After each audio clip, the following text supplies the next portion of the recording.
Bonjour à tous, c'est David, bienvenue dans cette nouvelle vidéo. Aujourd'hui nous allons parler des différents modes de cuisson. Donc c'est bien de manger du cru, c'est bien d'intégrer du cru à son alimentation, mais en tout cas personnellement je déconseille le 100% cru. Donc du coup il faut faire cuire nos aliments et qu'est-ce qui vaut mieux utiliser et qu'est-ce qui est déconseillé d'utiliser. Donc déjà je pense que vous avez une petite idée sur les modes de cuisson qui sont déconseillés. Le plus connu, c'est le barbecue, c'est faire cuire des aliments, notamment de la viande, sur des braises ou sur quelque chose ou sur une résistance qui va chauffer par le dessous. Les graisses vont tomber sur la partie chauffante. Ensuite, elles vont brûler. Il va y avoir une fumée qui va se dégager et qui va aller dans la viande et qui va se coller à la viande.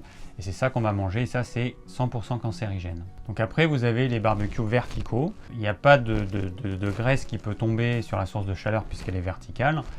Et du coup ce sera moins nocif, mais il n'empêche que la forte chaleur va un petit peu griller quand même la viande. Et du coup cette partie-là, elle ne sera pas non plus très bonne pour la santé. Donc de façon ponctuelle, ok, pour se faire plaisir de temps en temps, mais c'est clairement pas un mode de cuisson qu'on peut appliquer tous les jours. Donc dans les trucs à la mode, on a la plancha. Donc à ce moment-là, c'est une plaque sous laquelle il y a une résistance, où il y a du gaz, une source de chaleur qui va la chauffer. Et là, on va faire griller les aliments. Donc forcément, c'est de façon ponctuelle, ça peut aller, mais encore une fois, on va faire brûler soit les légumes, soit les viandes ou les poissons. Il y a des parties qui vont être trop cuites, trop brûlées, et donc ça c'est indigeste et c'est cancérigène. Donc c'est encore une fois à faire uniquement de façon ponctuelle. Ensuite on a la cuisson au four à micro-ondes. Alors bon, moi j'ai pas de four à micro-ondes, ça fait plus de 20 ans que j'ai jeté mon four à micro-ondes. Le four à micro-ondes en fait c'est quoi? C'est un rayonnement électromagnétique qui envoie une onde qui pulse tellement rapidement que ça va agiter les molécules d'eau extrêmement rapidement. Donc il y a des expériences qui ont été faites, on a maintenant un petit peu de recul. On sait qu'il y a certaines molécules qui vont être transformées, qui peuvent devenir cancérigènes, ou alors qui ne vont pas être reconnues par nos enzymes parce qu'elles ont été trop transformées. Donc c'est absolument pas un mode de cuisson adapté et sain. C'est utilisé par pas mal de gens pour faire réchauffer leur plat. Là non plus, c'est pas du tout conseillé. Voilà, le four à micro-ondes, pour moi, c'est quelque chose qui ne devrait pas faire partie des cuisines. Malheureusement, quand on va au restaurant aujourd'hui, souvent il y a des batteries de four à micro-ondes et puis les plats ils sont réchauffés là-dedans. Ça c'est vraiment immonde, mais bon, c'est la réalité. Alors ensuite, on a aussi la cuisson à la cocotte minute ou à l'autocuiseur. Donc là, vous mettez votre préparation à l'intérieur, vous fermez, vous montez en température. Donc la pression va augmenter à l'intérieur, ce qui fait que l'eau va pouvoir bouillir à une température supérieure à 100 degrés. Il faut savoir que l'eau elle bout à peu près à 100 degrés sous la pression atmosphérique, mais quand on augmente la pression, en fait, on va faire bouillir l'eau. L'eau va bouillir à une température plus élevée, elle va pouvoir monter en température. Donc on va pouvoir atteindre, on va dépasser largement les 100 degrés. Et du coup, qu'est-ce qui va se passer? L'aliment il va cuire beaucoup plus vite, ça c'est clair, parce que la température est plus élevée, la pression est plus élevée. Mais en revanche, on va avoir plus de nutriments qui vont être détruits. Et puis surtout, il y a des nutriments qui vont être transformés par cet excès de pression et de température et qui ne vont pas être reconnus par nos enzymes. Alors il y a aussi les fritures. Donc les fritures, ça c'est vraiment pas quelque chose que je conseille. Premièrement, généralement c'est pas une bonne huile qu'on met. Si vous achetez des trucs comme la végétaline qui est faite avec souvent de l'huile de palme, c'est vraiment pas top. Et puis ensuite, ça va être des huiles. Ça peut être de l'huile de cacao, de l'huile d'arachide, de l'huile de tournesol oléique c'est des huiles qui à la base sont mauvaises ou moyennement bonnes, mais simplement vous allez les faire chauffer. Et ensuite, cette matière grasse que vous allez faire chauffer donc à assez haute température, donc qui ne va plus être bonne pour la santé, vous allez la retrouver dans vos aliments. Donc si vous faites des frites de temps en temps pour vous faire plaisir, ok, mais il faut avoir conscience qu'il y a une bonne partie de l'huile qui va rentrer dans la pomme de terre et cette mauvaise huile, vous allez l'ingurgiter. Donc tout ce qui est beignet, toutes ces choses-là, c'est pareil, c'est vraiment de façon très ponctuelle, mais c'est vraiment pas la chose à faire régulièrement, ça c'est clair. Alors ensuite, on a la cuisson à l'eau. Donc vous mettez vos légumes, votre viande dans de l'eau et puis vous faites cuire. Alors si vous faites des légumes à l'eau par exemple, eh bien une partie des nutriments qui se trouvent dans les légumes, ils vont se retrouver dans l'eau. Alors si après vous faites une soupe et que vous buvez tout ça, ok, c'est très bien. Par contre, si vous jetez cette eau, il y a beaucoup de gens qui font cuire leurs brocolis, leurs haricots verts, les courgettes, puis tous les légumes, ils font cuire à grande eau, puis ensuite ils jettent cette eau et ils mangent les légumes, sauf que les légumes, déjà que les légumes d'aujourd'hui qui ont été transformés ne contiennent plus beaucoup de nutriments, mais si en plus on les cuit à l'eau et qu'on jette l'eau de cuisson, alors là il reste vraiment plus grand chose. Donc la cuisson à l'eau, c'est bien, enfin c'est bien, de toute façon on n'a pas le choix pour les soupes, mais sinon je le déconseille. Par exemple, faire des pommes de terre à la vapeur, c'est beaucoup meilleur que des pommes de terre à l'eau. Aussi bien en termes de goût que de texture, parce que la pomme de terre elle est beaucoup plus ferme que si vous la faites cuire à l'eau. Donc du coup, on a la cuisson à la vapeur. Donc la cuisson à la vapeur c'est quoi? On a de l'eau en bas qui bout, il y a de la vapeur qui monte, il y a un panier percé, et c'est cette vapeur qui va imbiber progressivement les légumes. Donc la température à l'extérieur du légume va être évidemment de 100 degrés, et puis à l'intérieur, la chaleur va rentrer beaucoup plus lentement que si vous plongez dans l'eau, simplement parce que l'air est moins conducteur que l'eau, en termes de conduction de chaleur. Donc du coup, les nutriments seront mieux préservés par ce mode de cuisson que par la cuisson à l'eau. Alors ensuite, on a la cuisson à l'étouffée. Donc vous mettez votre préparation dans une poêle ou dans une casserole et vous mettez un couvercle à feu doux et vous laissez cuire tout doucement. Donc vous allez avoir la chaleur qui va être sur le fond de la poêle et puis vous allez avoir les légumes, si vous faites des légumes, qui vont suer. Et donc il va y avoir la vapeur d'eau qui va se faire, il va y avoir un milieu dans lequel il va y avoir de la vapeur d'eau et puis une chaleur plus sèche en dessous. Donc ça c'est pas mal, moi je le fais assez souvent, même si c'est pas l'idéal. De toute façon, dans ce que je conseille et dans ce que je fais, c'est pas l'idéal. Après je vous donne différentes indications et puis pour que vous sachiez un petit peu où vous allez. Mais il n'y a rien qui est idéal de toute façon. L'être humain il est fait pour vivre dans un monde imparfait et puis on vit dans des conditions imparfaites et on mange de façon imparfaite. Ça c'est la normalité et de toute façon ça ne pourrait pas être autrement. Moi ce que je fais souvent, dans une poêle, un petit filet d'huile d'olive, je mets mes légumes, je les fais un petit peu revenir pendant 1 ou 2 minutes, ensuite je mets un couvercle et puis ils finissent de cuire en quelques minutes, ça va très très vite. Du coup quand vous mettez un couvercle ça va très très vite, parce que si vous enlevez le couvercle et que vous laissez revenir vos légumes dans la poêle, ça va être uniquement la chaleur du fond, donc il va falloir que chaque côté du légume soit en contact avec le fond, ou alors il faut mettre beaucoup d'huile, et puis toute la vapeur va s'en aller, donc la chaleur va s'en aller par le dessus, et ça va cuire beaucoup plus lentement. Donc moi j'aime bien la cuisson à l'étouffée pour ça, parce que ça permet une cuisson plus rapide, puis surtout on met un feu doux pour pas carboniser les légumes et pour pas les griller, et c'est plutôt un bon compromis. Alors vous avez aussi la cuisson au four. Donc ça dépend comment vous faites la cuisson au four. Si vous faites un poulet rôti, là c'est vrai que c'est un peu la cata parce que le gras il va brûler, les températures elles sont trop fortes, la résistance qui est au-dessus elle va faire chauffer les matières grasses trop fortes, c'est ce qui fait que ça donne un goût qu'on aime bien, mais pour la santé c'est vraiment pas top. Et puis généralement quand on mange un poulet rôti comme ça, en tout cas moi je le sens, après je sais pas si vous le sentez, mais ça m'amène un petit peu une sensation un peu nauséeuse, un peu d'écœurement. Je sens que ce gras en fait il est pas bon, mon corps en tout cas il le sent. Donc une cuisson au four ce serait pas mal si à la limite on le mettait dans un récipient fermé, une cocotte, de façon à ce que la vapeur d'eau reste dans ce milieu confiné, que ça cuise plus doucement et puis que ce soit une chaleur, pas une chaleur directe, il y a une protection qui fait que ça va pas carboniser le gras ou alors les légumes. Et du coup c'est mieux si vous faites des légumes et si vous mettez votre four à température plus basse, ça va, du coup le légume il va se dessécher un petit peu, mais il faut juste que ce soit pas trop fort. Après ce que j'aime pas trop dans le four, c'est la quantité d'énergie que ça dépense pour un repas. Ça c'est vraiment le truc qui me plaît pas du tout. C'est pour ça que je préfère faire cuire dans ma poêle à l'étouffée, à feu doux. Je vais consommer vraiment très très peu d'énergie. Alors que dans le four, si c'est un four électrique, on consomme énormément d'énergie, il y a le préchauffage, et puis après il y a tout ce milieu, cet énorme milieu qu'il faut chauffer, donc ça demande beaucoup d'énergie. Dans une poêle, vous imaginez le, le volume il est extrêmement réduit, donc du coup il y a besoin de beaucoup moins d'énergie. Donc le four, ça peut être pas mal si c'est pas trop fort, mais ça consomme beaucoup trop d'énergie, c'est pour ça que j'utilise très rarement. Après il y a un autre truc, alors tout le monde ne peut pas l'utiliser. Je connais quelqu'un qui a créé des fours solaires, et puis j'ai regardé un petit peu sur internet comment il fallait faire. C'est vrai qu'il y a plein de modèles qui existent, c'est pas très compliqué, il y en a des tout prêts qu'on peut acheter et puis utiliser.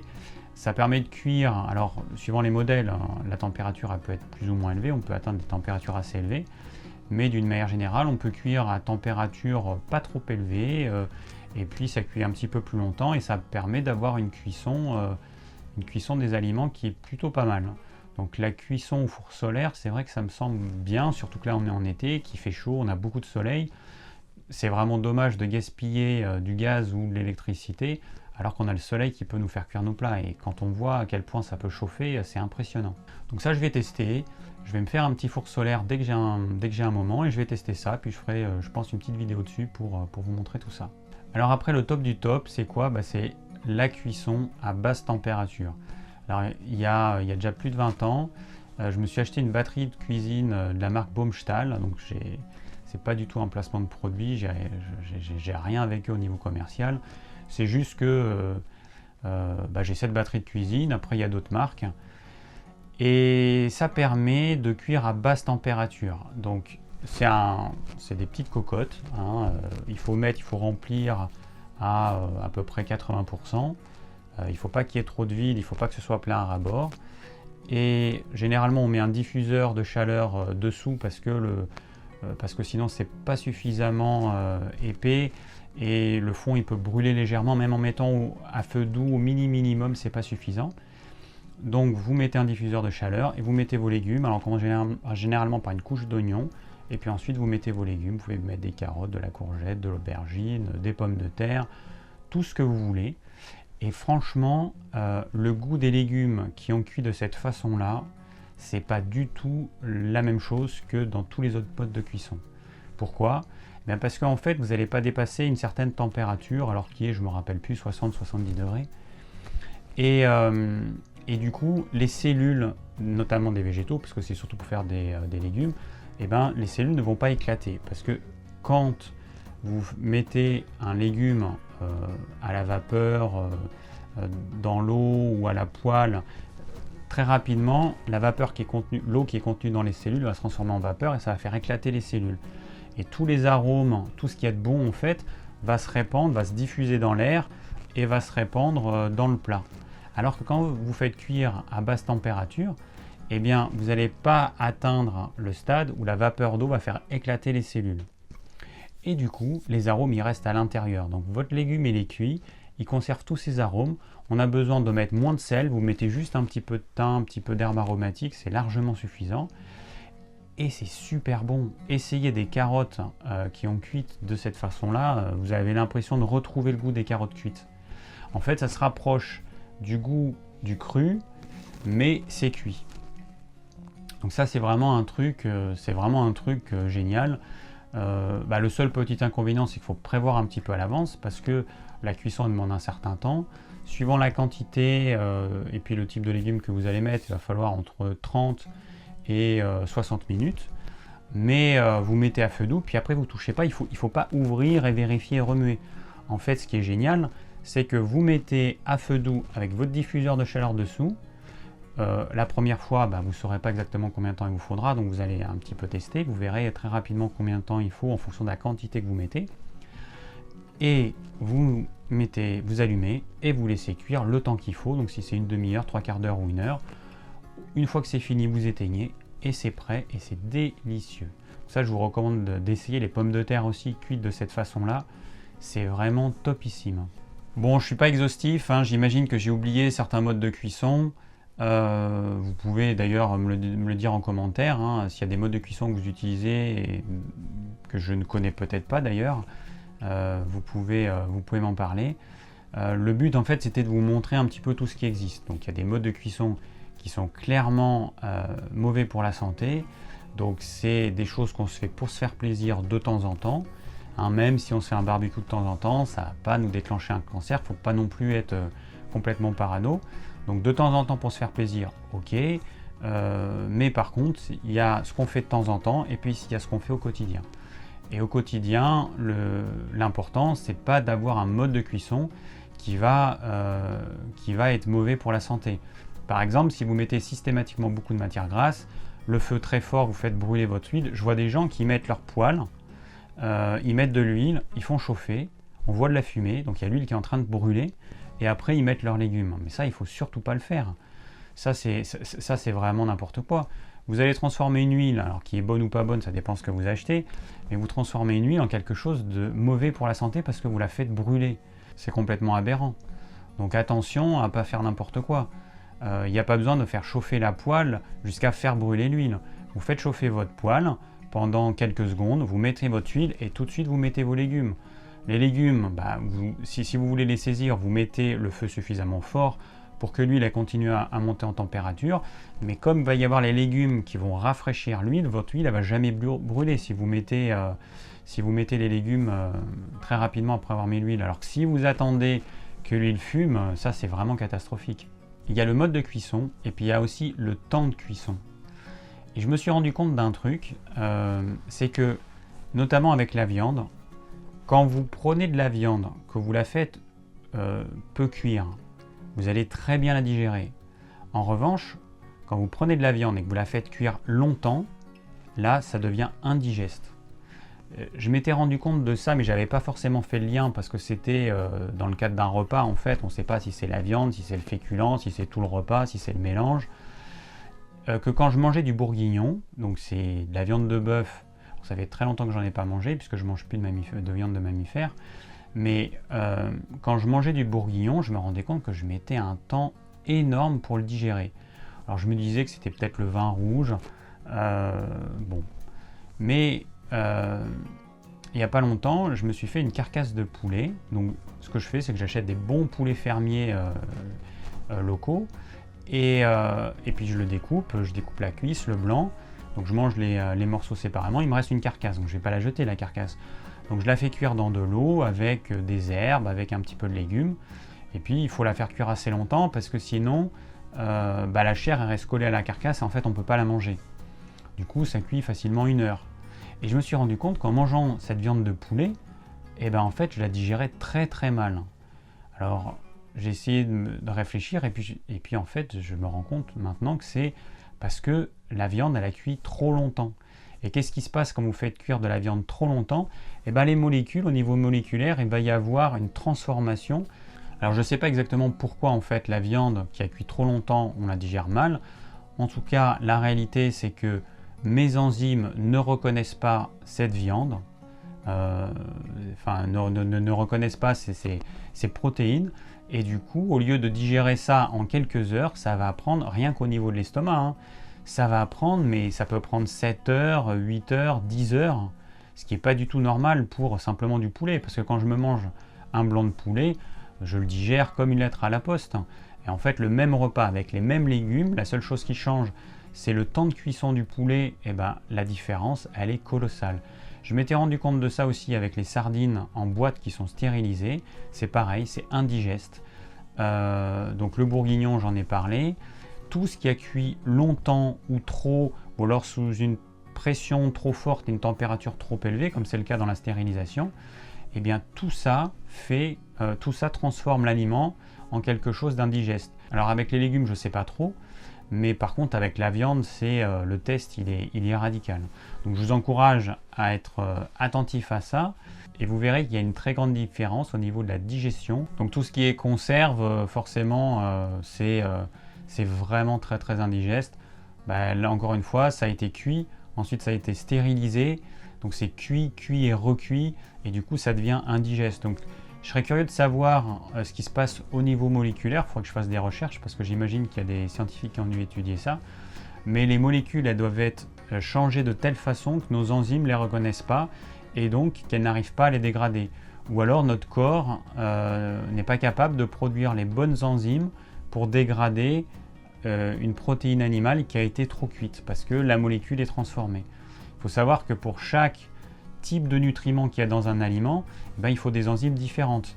Par exemple, pour digérer une tranche de pain, il va falloir plein de sortes d'enzymes, parce que dans le pain, il y a plein de choses. Il y a différents types de protéines, il y a des glucides complexes, il y a tout un tas de nutriments, il y a des fibres. Et pour un seul aliment, enfin pour nous, ce qui est un seul aliment, du pain par exemple, eh ben, il faut plein d'enzymes.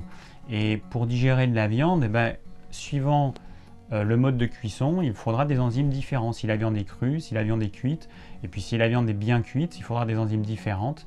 En conclusion, ce que je vous conseille au quotidien, c'est la cuisson à la vapeur, la cuisson à l'étouffée, ou alors la cuisson à basse température avec des ustensiles adaptés, comme ceux de la marque Baumstahl, ou d'autres, hein, vous en trouverez d'autres marques, bien évidemment. Et puis, de temps en temps, vous allez vous faire plaisir en faisant un petit barbecue, en faisant une plancha, en faisant une petite friture, mais ça doit rester ponctuel et de toute façon vous allez vous rendre compte, si vous êtes habitué à manger au quotidien des aliments qui sont bien cuits, et donc votre corps il va bien reconnaître cet aliment, vous allez donc bien le digérer. Quand vous allez manger des fritures, quand vous allez manger des aliments qui sont trop cuits, eh bien vous allez vraiment voir la différence. Ayez un mode de cuisson au quotidien qui soit quand même bon pour votre organisme. De temps en temps, faites-vous plaisir, mais ça doit rester ponctuel. Merci d'avoir suivi cette vidéo, j'espère qu'elle vous aura plu, qu'elle vous aura éclairé sur le mode de cuisson à utiliser au quotidien. Si vous avez des questions, n'hésitez pas à les laisser en commentaire. Si vous désirez recevoir gratuitement mes conseils pour une alimentation saine, cliquez sur le lien ci-dessous. Et je vous dis à très bientôt pour de nouvelles vidéos.